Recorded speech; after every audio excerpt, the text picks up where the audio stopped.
Horror कहानियां थी। खून की प्यास पार्ट 1।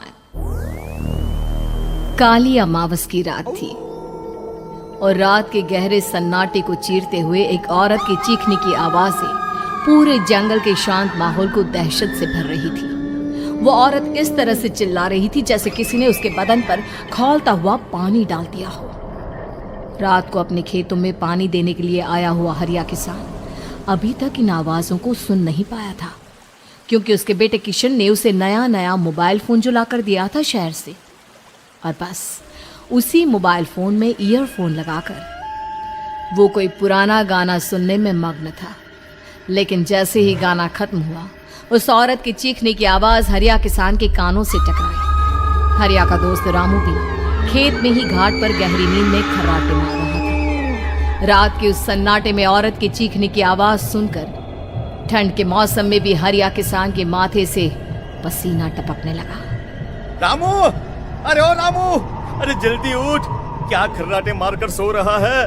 अरे इतनी रात को ये जंगल में कौन औरत चीख रही है? पूरी तरह से चीख रही है। अरे क्या हुआ? क्या हुआ? कौन है? अरे भूत आ गया क्या? चोर आ गया क्या? अरे न चोर आया है न भूत आया है। मैं ये कह रहा हूँ कि क्या तूने इस औरत के चीखने की आवाज सुनाई देती है कि नहीं? अरे कौन सी औरत? अरे हाँ, ये आवाज है। तू पहले नहीं बता सकता था? पता नहीं कौन चुड़ैल जंगल में नाच रही है। हम घर चले जाते हैं। देखता नहीं, मैंने तो कानों में ये लगा रखा था। वो किशन ने लाके दिया ना शहर से, गाने सुन रहा था मैं। अरे लेकिन भाई, मुझे बहुत डर लग रहा है। क्या करे? अरे करना क्या है? भागो यहाँ से। भगवान जाने कौन है और क्यों इतना चीख रही है। और उस औरत के चीखने की आवाजें और ज्यादा तेज होने लगी है। हरिया और रामू के पैर डर के मारे कांप रहे थे। डर की वजह से ना वो वहां पर रुक पा रहे थे और ना ही अपनी जगह से आगे बढ़ पा रहे थे। तभी अचानक से सन्नाटा छा गया। सही मौका है, हमें यहाँ से निकल लेना चाहिए भैया। रामू और हरिया अपना गमछा उठाकर दबे पैरों जंगल के रास्ते से गांव की तरफ चलने लगे। गांव की ओर जाने वाला ये एक ही रास्ता था और आवाज भी उसी तरफ से आ रही थी। लेकिन अभी 2 मिनट पहले वो आवाज पूरी तरह बंद हो चुकी थी और जंगल में पहले जैसा सन्नाटा पसर चुका था। तभी अचानक से पेड़ों में किसी के चलने की सरसराहट रामू और हरिया को सुनाई दी। क्या तुमने कोई आवाज सुनी? हाँ यार, ऐसा लग रहा है कोई इस तरफ ही आ रहा है। और तभी अचानक सामने पेड़ से एक साया रामू और हरिया के सामने उल्टा आकर लटक गया। ये देखकर रामू और हरिया की चीख निकल गई। वो दोनों डर के मारे बेहोश हो गए। वो साया जमीन पर आकर खड़ा हुआ। उसने रामू और हरिया के बालों को पकड़कर खींचना शुरू कर दिया। अब तुम गांव वालों में से कोई जिंदा नहीं बचेगा। मैं तुम सबको ले जाकर उस गड्ढे के नीचे दफन कर दूंगी। सबकी जान ले लूंगी। मैं किसी को नहीं छोड़ूंगी।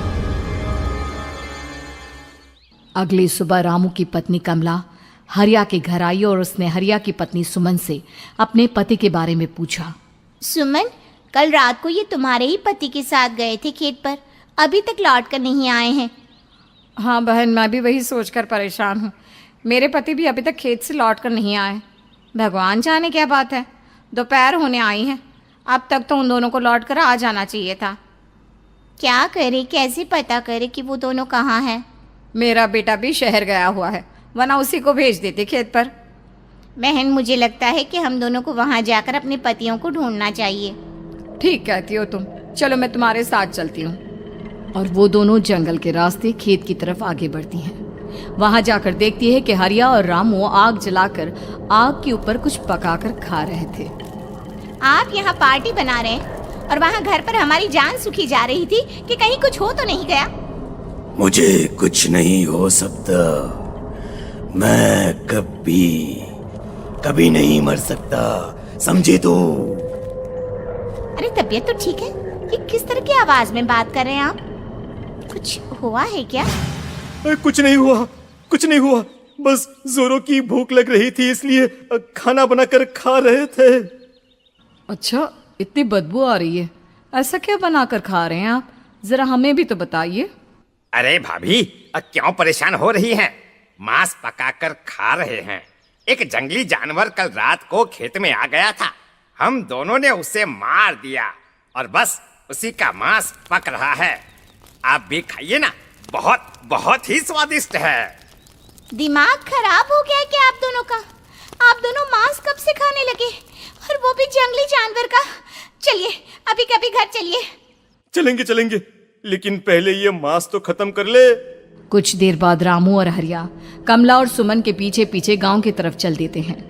रामू और हरिया की आंखें पहले जैसी नहीं रही थी, उनमें कुछ बदल गया था। रामू अपनी पत्नी कमला के साथ घर चला जाता है और हरिया अपने घर आ जाता है। देखिए, आपने जो कुछ भी किया मैं उसके लिए आपको माफ कर देती हूँ, लेकिन आज के बाद ये रामू के साथ जाकर मांस पकाकर खाया ना, तो इस घर में घुसने नहीं दूंगी आपको। अरे दिमाग मत खराब करो, मैं वहां खाट पर लेटकर गाने सुन रहा हूँ, मुझे परेशान मत करना आप। इतना तमाशा खड़ा कर दिया, दोपहर तक घर लौटकर नहीं आए और अब गाने सुनने।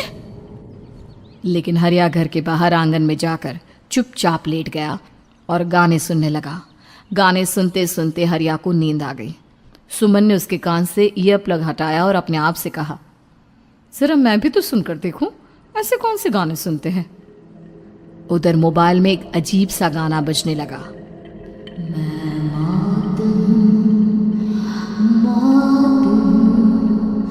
मौत जो पसरी है चारों, जो आएगी कहीं से निकल जाएगी सबको। मैं मौत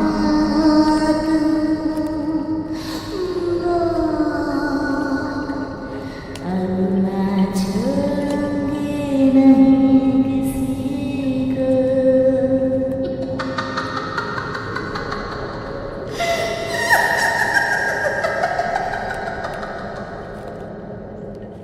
सुमन ने घबराकर मोबाइल फोन दूर रख दिया। वो बुरी तरह से डर गई थी।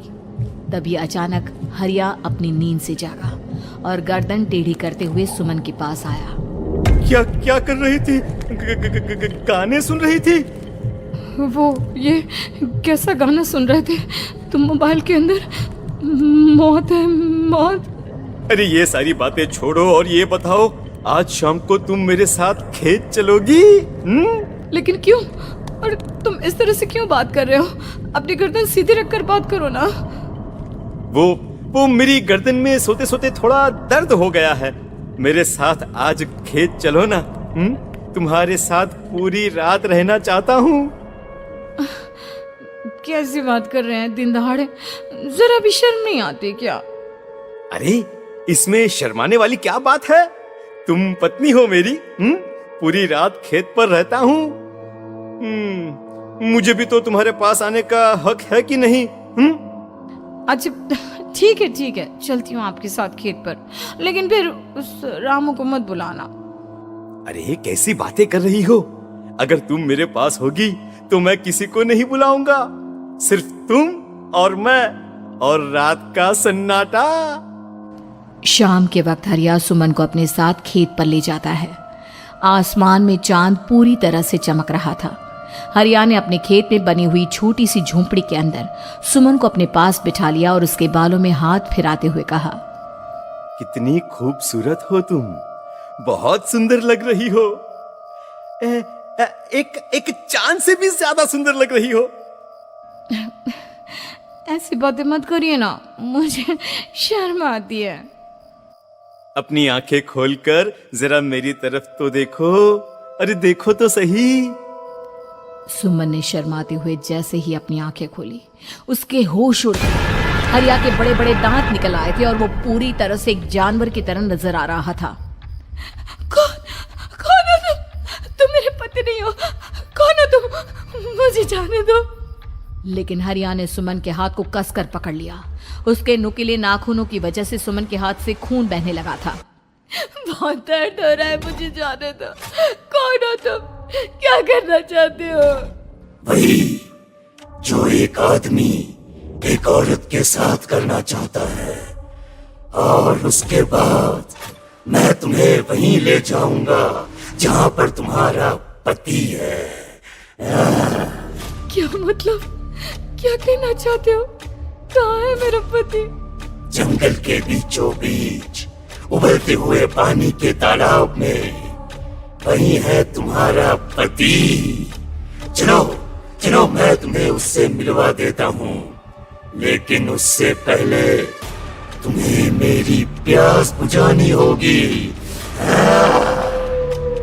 और इतना कहकर हरिया सुमन के ऊपर जानवरों की तरह टूट पड़ता है। आखिर कौन था वो जानवर, और क्या सुमन उसके शिकंजे से बचकर निकल पाई? जानने के लिए देखिए इस कहानी का अगला भाग।